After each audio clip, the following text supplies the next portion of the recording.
Our next speaker, very happy to have Linda Garcia. Linda est une professeure à la Faculté des sciences de la santé de l'Université d'Ottawa. Ses intérêts de recherche portant sur l'influence de la communication sur les interactions humaines, particulièrement pour les aînés vivant avec l'aphasie ou une démence. Her presentation today is based on work she and her team are doing around utilizing VR in the training of caregivers for people with dementia. I'm very pleased that Linda could make it today. Please help me welcome her here. Thank you. Okay, so Adam, I have to use those frontal lobes to inhibit my English slides because I'm giving the talk in French. So I'm going to try and do this. Alors but of course, if you have any questions afterwards in English, please don't hesitate. I can obviously answer them.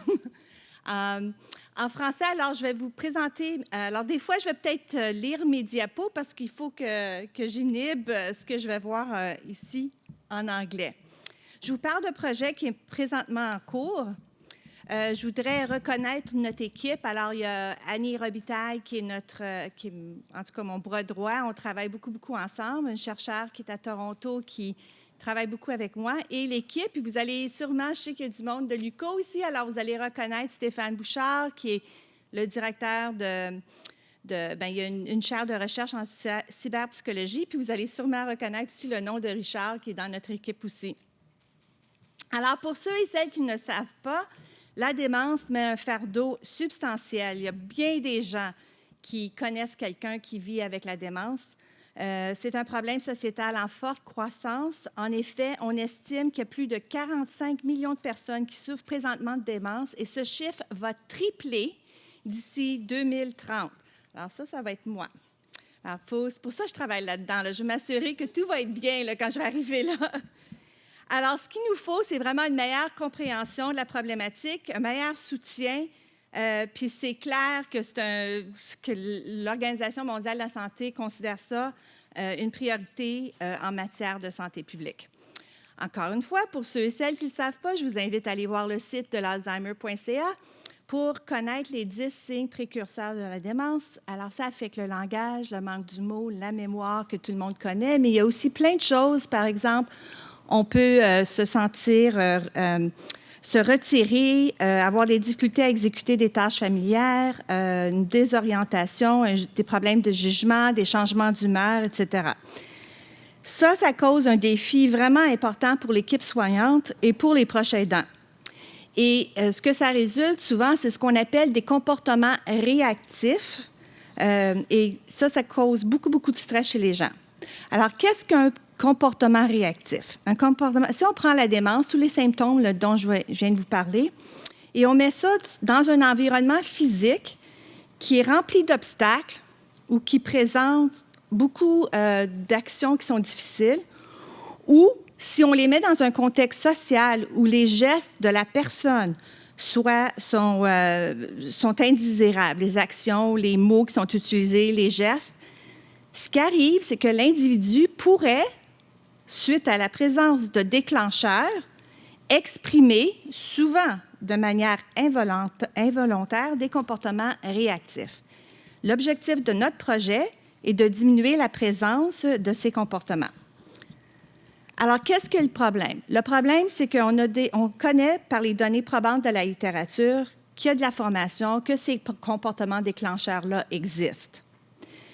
Ce qu'on a fait dans le passé, c'est qu'on a développé des modules de formation en utilisant des vidéos, parfois des jeux de rôle. Cependant, ces formations n'ont produit que des effets modestes dus en partie des difficultés de mise en pratique. C'est-à-dire que, vous savez, pour n'importe qui a fait face à quelqu'un qui a un problème de comportement, si on dit, même si vous avez des enfants, vous avez déjà eu un enfant de 2 ans ou quoi, on fait face, c'est beau, ou même apprendre une langue seconde. On apprend en salle de classe, on comprend, mais là, on va dans le vrai monde, puis oups, tout d'un coup, on ne peut plus mettre en pratique. Et c'est parce qu'on a cette anxiété-là, ça va nous chercher.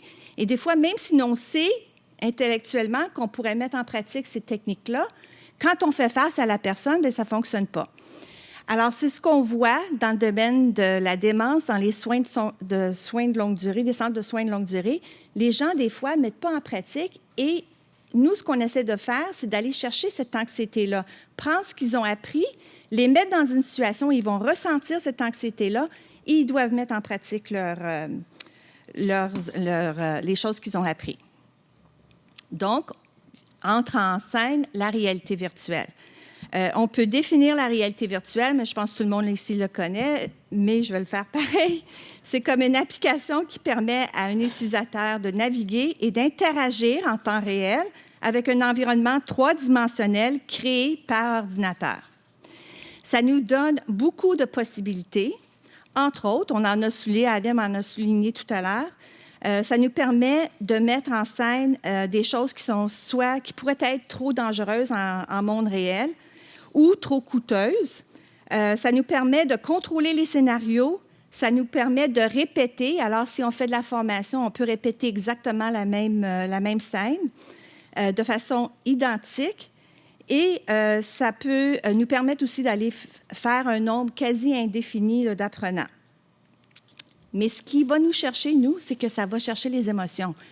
À cause de la présence, quand on se sent présent dans un centre d'environnement virtuel, ça va chercher cette émotion-là. Alors, si on regarde au niveau de la formation en démence, on se disait, bien, peut-être ça va aller chercher cette émotion-là.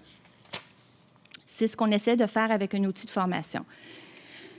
Donc, il y aurait peut-être une place pour la réalité virtuelle dans la formation des individus, soit pré-professionnels ou professionnels, ou même les proches aidants, pour enseigner la reconnaissance et la neutralisation des facteurs qui mènent. Alors, les déclencheurs que je vous ai mentionnés tout à l'heure, l'idée, ça serait, est-ce que quand vous êtes mis dans une situation qui est anxiogène, est-ce que vous êtes encore capable d'identifier les déclencheurs des comportements? Donc, bref, ça serait à long terme, notre objectif serait de développer un environnement virtuel interactif. Il y aurait des interventions appropriées qui mèneraient à des comportements désirables ou, sinon, si vous avez une approche qui n'est pas facilitante, à ce moment-là, la personne dans le monde virtuel pourrait réagir de façon inappropriée. Alors, on pourrait contrôler les réactions et on pourrait contrôler votre capacité d'interagir. Donc, le but de notre projet pilote était donc de vérifier s'il serait possible d'utiliser la réalité virtuelle pour permettre de pratiquer la reconnaissance de facteurs pouvant contribuer à des comportements réactifs. Cet objectif comporte donc de 2 étapes, le développement d'une application en réalité virtuelle et une étude pilote évaluant l'utilité d'un tel outil dans la formation des proches aidants et du personnel soignant. Nous anticipons que l'utilisation d'un monde virtuel pour exposer les apprenants à des situations réalistes, dynamiques et engageantes d'un point de vue émotionnel contribuera à mieux préparer ces personnes aux situations qu'elles risquent de vivre dans le monde réel. En somme, le développement d'un tel outil d'apprentissage pourrait améliorer la qualité de vie des aidants et des aidés. Alors, l'idée, c'est en utilisant la réalité virtuelle comme outil de formation, ça pourrait permettre au personnel soignant de mieux s'adapter aux comportements qu'ils voient dans les centres de soins de longue durée pour pouvoir permettre finalement une meilleure qualité de vie. D'abord, alors là, posez-moi pas trop de questions techniques, là, parce qu'il faudrait que je vous réfère à Stéphane. Mais il a d'abord fallu nous munir d'une salle d'immersion en trouvant une pièce appropriée. On a une pièce ici à l'Université d'Ottawa, juste de 4 mètres carrés. Et puis, l'équipement qu'on utilise, c'est le Vive de HTC. Alors, je suis vraiment heureuse de savoir que je vais en avoir un autre là, dans le petit paquet. Alors, ici, vous avez une vue d'oiseau de la scène. Vous pouvez voir... OK. Ah oui, OK, c'est juste une petite souris. C'est low-tech, votre affaire? Hein? OK. Alors, ici, vous pouvez voir la vue d'oiseau. L'intention était de mettre l'usager en position d'observer une interaction entre un grand-père qui souffre de démence et sa petite-fille adulte. L'environnement virtuel est composé de 3 éléments. Le lieu représenté, les personnages virtuels et le scénario. Vous allez revoir cette scène-là, là, alors inquiétez-vous pas. Là, vous allez voir s'il y a un ascenseur. Ici, il y a une chambre de résident. Puis ici, il y a la salle à manger. Alors, pour ceux et celles qui connaissent le Centre d'accueil Champlain, là, ça a été calqué sur le Centre d'accueil Champlain, puis l'équipe de Stéphane a fait une super bonne job pour essayer de recréer ça. Alors, si on regarde l'environnement, le lieu pour cette première itération, nous avons choisi de situer la scène dans un établissement de soins de longue durée. L'espace virtuel consiste d'une chambre, une salle à manger avec un espace de cuisine, une salle de télévision, ainsi qu'un couloir qui lie la chambre et la salle à manger. Les personnages virtuels, il y a 2 personnages principaux et des figurants. Alors, le grand-père, d'un point de vue comportement, il avait tendance à refuser de l'aide des autres. Il exprimait ce refus autant via le langage corporel que par le langage parlé. Alors ça, c'est ça qui m'allait me chercher, moi, parce que c'est pas évident d'aller faire des humains virtuels sans avoir quelques millions de dollars pour aller chercher cet élément-là. Au fil de l'interaction avec sa petite fille, les stimuli environnementaux l'emmènent à exprimer son désaccord de manière de plus en plus virulente. Okay? Alors, on va voir une cascade là, au fur et à mesure, dépendant de ce qui se passe. La petite fille, son comportement est exemplaire de la façon dont on ne devrait pas agir en compagnie d'une personne souffrant de démence. Elle parle trop vite, elle manque de patience et elle essaye sans cesse d'intervenir. Les figurants, il y a des personnes dans la salle de télévision, un commis qui travaille dans la cuisine, de chaque côté de la table, du grand-père de la petite fille, il y a une table avec un patient et une infirmière. Le scénario. L'apprenant vient rendre visite à M. Jeremy Smith, qui, au moment de l'arrivée du visiteur, est en compagnie de sa petite fille. Le rôle de l'apprenant est d'observer les interactions entre le grand-père et la petite fille et d'observer les stimuli de l'environnement. Notre but...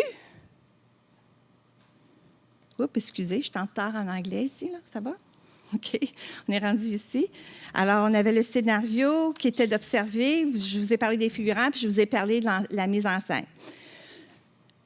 L'étude qu'on veut faire, c'est que notre but est vraiment de faire passer le protocole à 10 professeurs qui enseignent des cours qui sont reliés un peu à la démence ou au vieillissement, à 30 étudiants pré-professionnels, donc surtout en domaine de la santé, en médecine, en psychologie, en travail social, 20 professionnels qui travaillent déjà en soins de longue durée, 20 proches aidants, parce qu'une des autres choses qu'il faut comprendre, c'est que dans le domaine de la santé, c'est important qu'on soit tous de sa même planète. C'est-à-dire qu'il faudrait que le personnel qui aide dans les centres de soins de longue durée travaille de la même façon que les proches aidants. Hein, parce que si on se comprend, tout le monde, là, on va pouvoir donner un environnement. Parce que la personne qui a la démence, lui, il s'en fout si tu es la personne qui nettoie le plancher, ou si tu es l'infirmière, ou si tu es le cuisinier, ou si tu es un membre de la famille, ou si tu es un membre qui passe par là. Alors, il faut vraiment que tout le monde soit formé un peu de la même façon. OK. Alors, si on regarde... Bon, écoute, je ne sais pas qu'est-ce qui se passe là.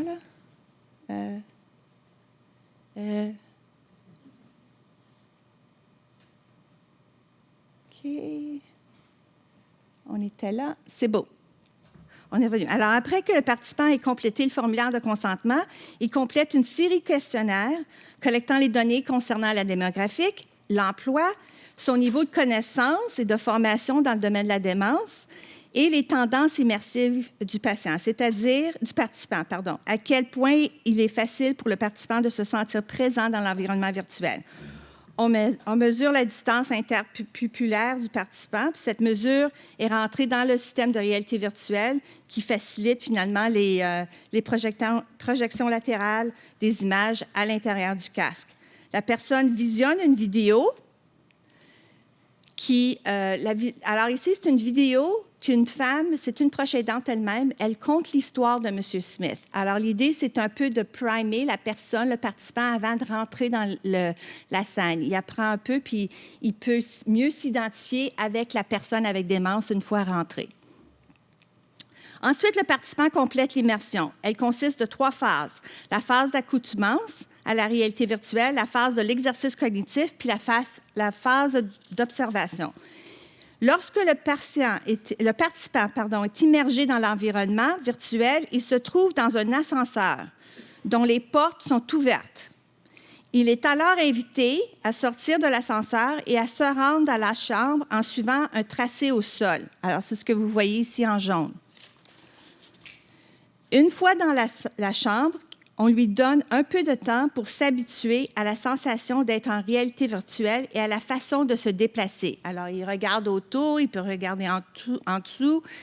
C'est bien pour ceux on a commencé à essayer, des gens qui connaissaient moins ça, qui n'avaient jamais utilisé, alors ils passent par la fenêtre, puis en fait, on voit en bas, et puis alors, on a beaucoup de réactions, là, alors ça les permet de faire ça avant de rentrer en scène là, avec le grand-père comme tel. Une fois qu'ils sont habitués à l'élément du casque, on leur fait faire une tâche cognitive. Et la tâche cognitive, elle a été faite pour frustrer le participant. La raison pour laquelle on fait ça, c'est que une des choses qu'on pense qui se passe dans les CSLD, c'est que quand on interagit avec des gens avec démence, des fois, on arrive dans ces situations-là déjà frustrés. Il y a plein de choses, il y a moins d'employés. Alors, on fait face à quelqu'un qui a un comportement, puis là, on est déjà frustré. Alors, on essayait de faire un peu ça avec les participants. Donc, on leur fait une tâche, puis c'est un peu de priming aussi, là, pendant qu'ils sont dans la salle, dans la chambre du résident. Ensuite, le participant quitte la chambre et suit un chemin tracé au sol pour se rendre dans la salle à manger, à la table du grand-père et de la petite fille. Une fois arrivé à la table, le participant s'assoit sur une vraie chaise et observe l'interaction entre le grand-père et la petite fille. Le scénario consiste de 7 scènes durant lesquelles divers stimuli finissent par amener le grand-père à un comportement agressif. Au bout de cette phase, qui dure environ 10 minutes, le participant quitte l'environnement virtuel. Alors, vous pouvez voir ici qu'on a des choses comme il y a de l'eau, il y a de la bouffe qui est sur le côté du visage, il y a de l'eau qui tombe sur le gilet, il y a plein de déclencheurs. Il y a du bruit aussi. Alors, le participant doit voir qu'est-ce qui se passe autour. Moi, je connais le domaine, là, puis après les 10 minutes, j'ai dit à notre gestionnaire de projet, j'ai dit, là, Oliver, là, voilà, il faut que je sorte d'ici, là, j'étais prête à planter quelqu'un. Fait que, ouais, je n'étais pas virtuelle, moi, présente, c'est ça le problème. Alors, ça monte au niveau mais il faut identifier les déclencheurs, tout ça. Alors, ce qu'on veut maintenant, c'est suite à l'immersion, on va faire une collecte de données, le niveau de cybermalaise, le niveau de présence pour voir l'impression d'être vraiment dans le monde virtuel. On va regarder aussi, on va leur poser des questions sur l'utilité potentielle. Est-ce que vous pensez que ça serait bon pour former des gens, pour comment interagir avec des gens avec démence? Est-ce que c'est maniable? Est-ce que c'est facile? Est-ce que le test, l'outil comme tel était utile? Et le potentiel d'utiliser. Alors, on va demander aux professeurs s'ils pensent pouvoir l'utiliser en salle, de classe, les étudiants, est-ce que c'est quelque chose qu'ils aimeraient, est-ce qu'ils aimeraient bien apprendre avec un outil comme ça, et pour les professionnels de la santé qui sont déjà là aussi. Alors, on est rendu là, on vient juste d'avoir notre scénario, ça ne fait pas très longtemps. L'application, on l'essaie, on est en train d'enlever tous les bugs, on a fait le protocole, on a l'approbation d'éthique et là, on est au niveau du recrutement, finalement, des participants. Alors, je devrais être capable de vous montrer un petit vidéo, là. OK.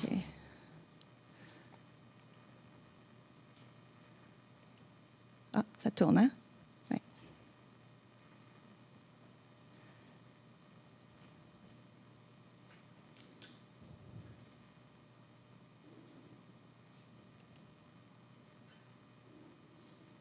Alors, vous voyez, on sort de l'ascenseur, on avance.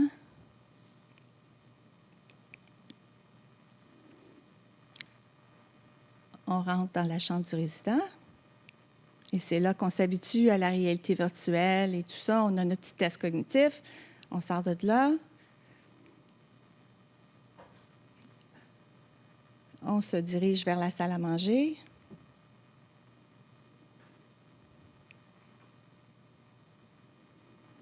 Et là, vous voyez, on fait le tour. Là, vous voyez ici, là où ils ont les portes vitrées, il y a une télévision. À un moment donné, ça va ouvrir, puis on va entendre la télé. Le grand-père, vous voyez la jeune fille avec sa queue de cheval.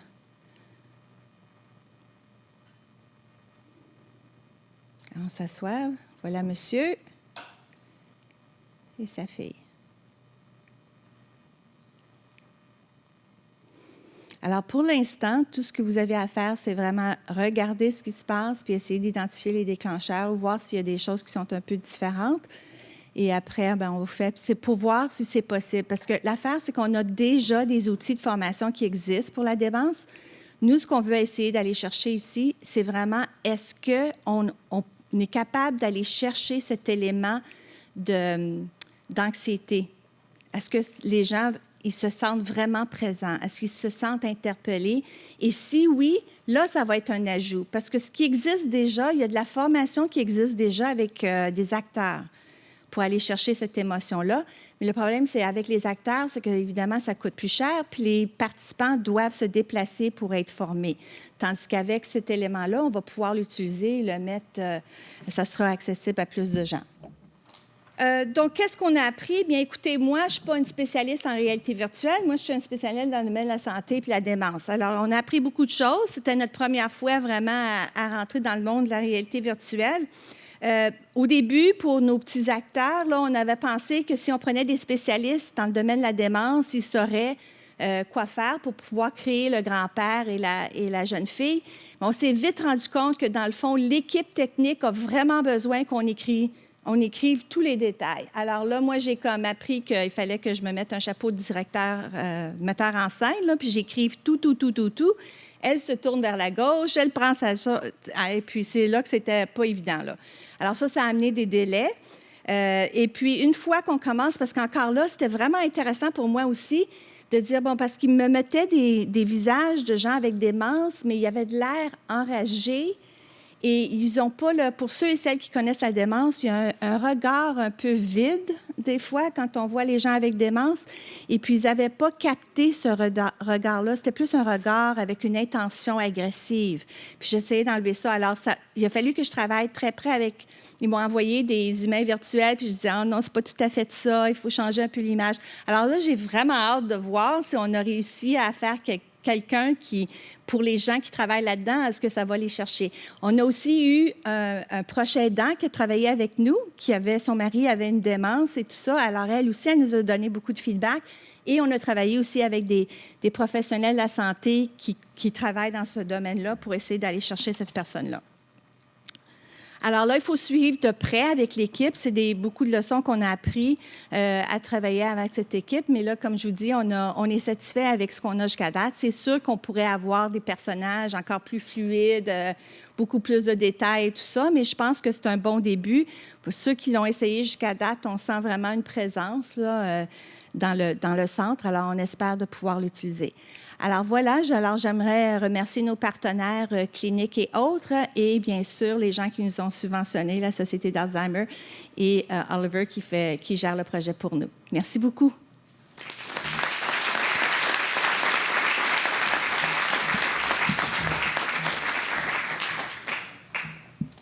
Are there any questions or comments? We have a few minutes.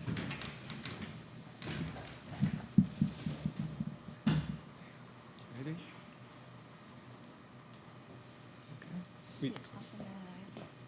Yeah, I was just wondering if you have a layer in your application to allow for patient interaction or caregiver-patient interaction. Not yet. That's our intention. So right now, the question that we really want to know right now is, do you feel anxious and do you feel present in this milieu? Because that will be the added value of the virtual reality.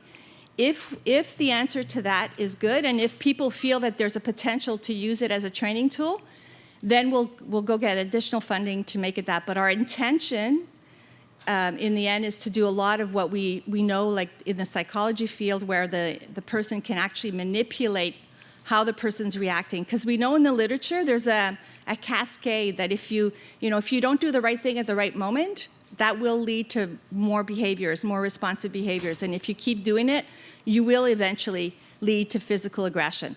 So we know that. We want to see if people can pick it up. We know that they can pick it up because we teach them that, but we don't know if they can do it when they're anxious. So we need that anxious piece. So eventually, that's where we're going. Any other questions? Just a question about the design of the environment.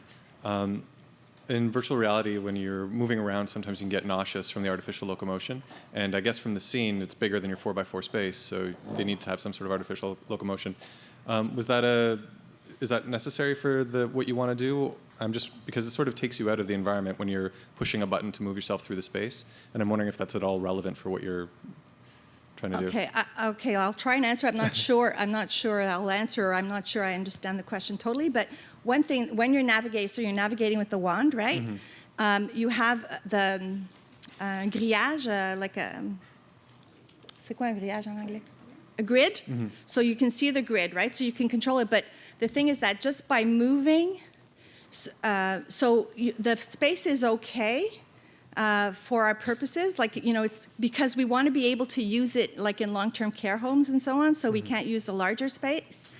And to sit down, I don't know how else we could do it. Are you suggesting maybe that if we just sort of walked into the room and just sat in the room, not navigate, we might be able to get at the same questions? Is that what you're suggesting? Right, yeah, I was just wondering if the actual walking through the space was important to the training. Yeah. Because that's sort of like a tricky thing that takes you out of the virtual environment because you have this artificial locomotion that's disagreeing with your vestibular system. Yeah. So if you just put them in the space, would it achieve the same thing? Is the locomotion important, I guess?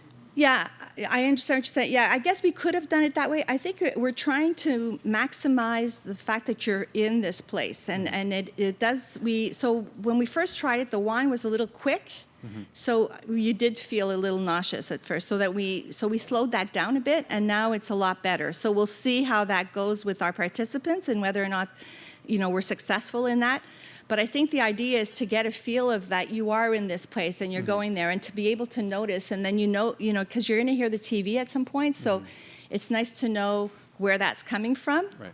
And then you've got the person who's doing the dishes there and stuff. So by navigating the environment, you're getting all of that information. And so when then you hear dishes clashing or stuff like that, you know where it's coming from. Right. So I guess that it contributed to setting the scene, I think. Okay. Yeah. Thanks.